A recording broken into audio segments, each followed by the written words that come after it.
invented, reinvented, refined and redefined magic as we know it. While entertaining millions over the last 40 years, they're still doing it better than ever. Here they are, the fabulous Penn and Teller.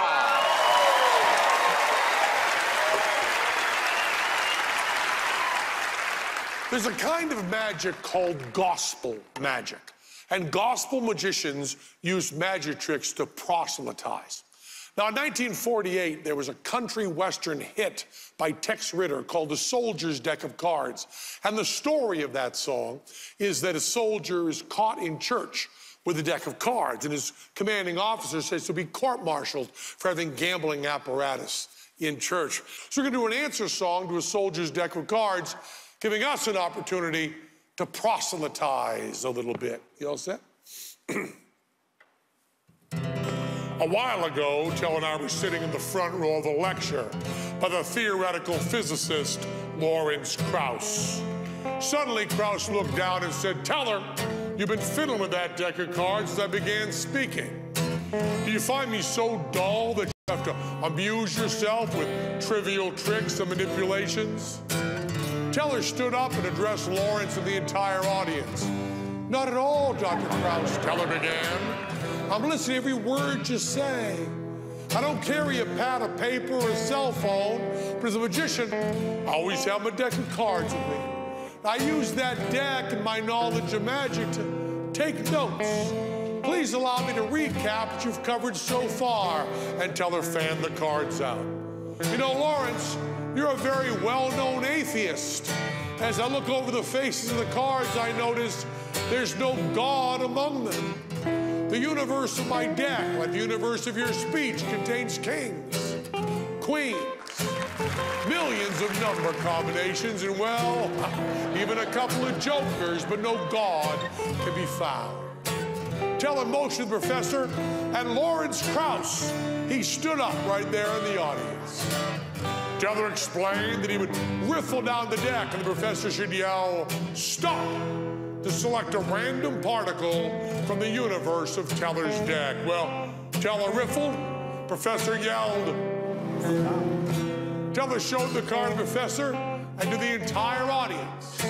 It was the three of clubs that we all promised ourselves we'd remember it. Teller returned the card to the deck and handed the deck to Lawrence to shuffle.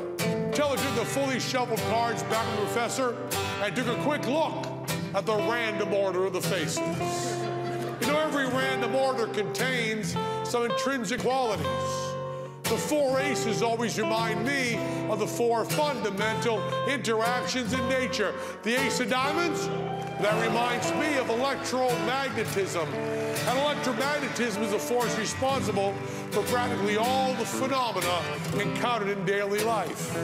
Ordinary matter takes its form as a result of intermolecular forces between individual molecules. The ace of diamonds, electromagnetism, well, that holds our world together.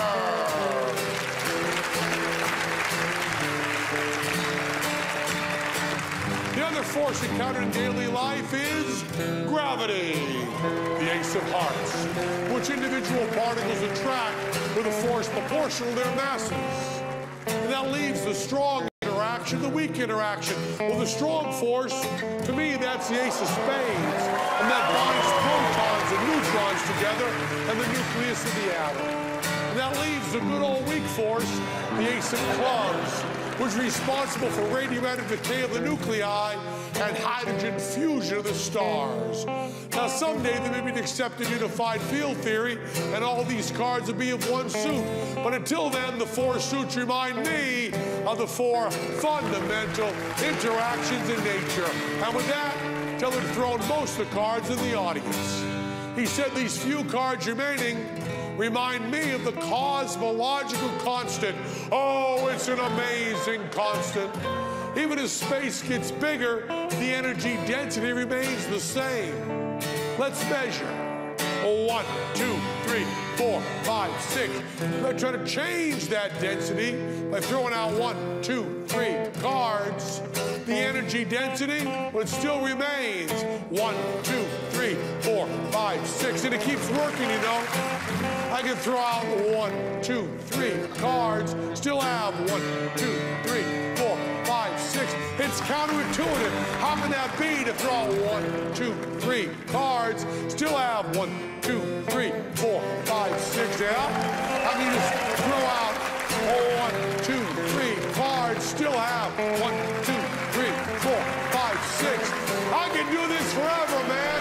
Draw 1, 2, 3 cards, still have 1, 2, 3, 4, 5, 6.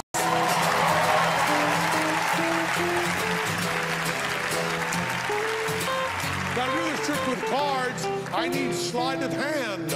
But the cosmological constant is really the way energy density of the universe works.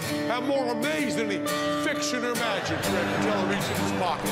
He pulled out a balloon. He began blowing it up as he explained. This brings us to the forefront of science, the Higgs boson. Now, the theory was that particles only have mass because of an unmeasured theoretical field that they move through. This may seem like an invisible God, but the difference is it can be tested. The Large Hadron Collider tested it, and it sure looked like they predicted Higgs lasted for a billionth of a billionth of a second before going poof, leaving behind the telltale signature of our freely selected 3 of clubs, which lasted just long as we measured before vanishing. Teller took a breath. He said, "Let my hands represent quantum nothingness." Professor Lawrence Krauss looked, and he said, "Teller,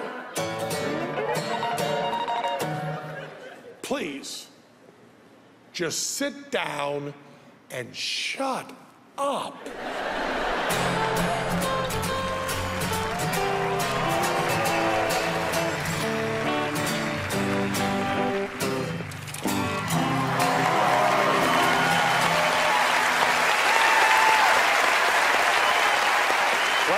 Physics. Penn and Teller, ladies and gentlemen. Fantastic. Penn and Teller, that's all the magic we have for you tonight. Join us again because we'll have more amazing tricks and, of course, more Penn and Teller. Good night from Las Vegas.